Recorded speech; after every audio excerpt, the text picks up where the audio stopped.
ఎట్టకేలకు పండగ వేళ కొత్త రైళ్ళు అయితే వచ్చేసాయి. అది కూడా జనసాధారణ రైలు అయితే వేయడం జరిగిందనమాట.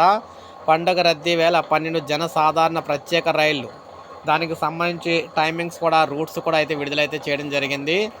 సంక్రాంతి పండుగ రద్దీ నేపథ్యంలో రైల్వే అధికారులు మరికొన్ని ప్రత్యేక రైళ్లను అందుబాటులోకి తెచ్చారు. విశాఖ, విజయవాడ మధ్య 12 జనసాధారణ అన్రిజర్వ్డ్ రైళ్లను నడుపుతున్నట్లు ప్రకటించారు. జనవరి 12, 13, 14, 16, 17, 18 తేదీల్లో ఈ రైళ్లు సర్వీసులు అందించనున్నాయి. విశాఖ, విజయవాడ జనసాధారణ ఎక్స్ప్రెస్ రైలు నిర్ణీత తేదీల్లో విశాఖలో ఉదయం 10 గంటలకు బయలుదేరి సాయంత్రం 4 గంటలకు విజయవాడ చేరుకుంటుంది. అలాగే విజయవాడ, విశాఖ ప్రత్యేక రైలు విజయవాడలో సాయంత్రం 6 గంటల 30 నిమిషాలకు బయలుదేరి రాత్రి 12 గంటల 35 గంటలకు అయితే విశాఖ చేరుకుంటుంది.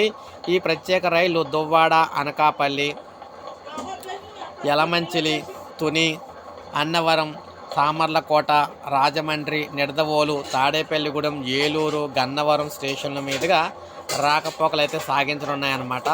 సో దానికి సంబంధించి టైమింగ్స్ అయితే ఇవ్వడం అయితే జరిగింది. సో ఆ టైమింగ్స్ కూడా మనకి ఇక్కడ చేసుకున్నట్లయితే ఎక్కడెక్కడ ఏ స్టేషన్లో అవుతుంది, ఏ స్టేషన్లో ఎన్ని గంటలకు అవుతుంది, ఎన్ని గంటలకు బయలుదేరుతుంది అనేది కూడా మనకి ఇక్కడ ఇవ్వడం అయితే జరిగింది. విశాఖపట్నం, విజయవాడ, విశాఖపట్నంకి సంబంధించి అనమాట ఇవన్నీ కూడా.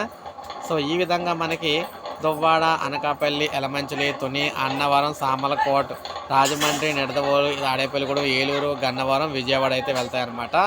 సో ఇది మనకు ప్రజెంట్ తాజా గుడ్ న్యూస్ అని చెప్పుకోవచ్చు. ఇది ఈ రద్దీ టైంలో ఇటువంటి 12 రైళ్ళు అనేది వేయడం అయితే జరిగింది. ఆషామాషి అయితే కాదు. సో ఇది అప్డేట్. ఒక లైక్ చేయండి, సబ్స్క్రైబ్ చేసుకోండి, ఛానల్ సబ్స్క్రైబ్.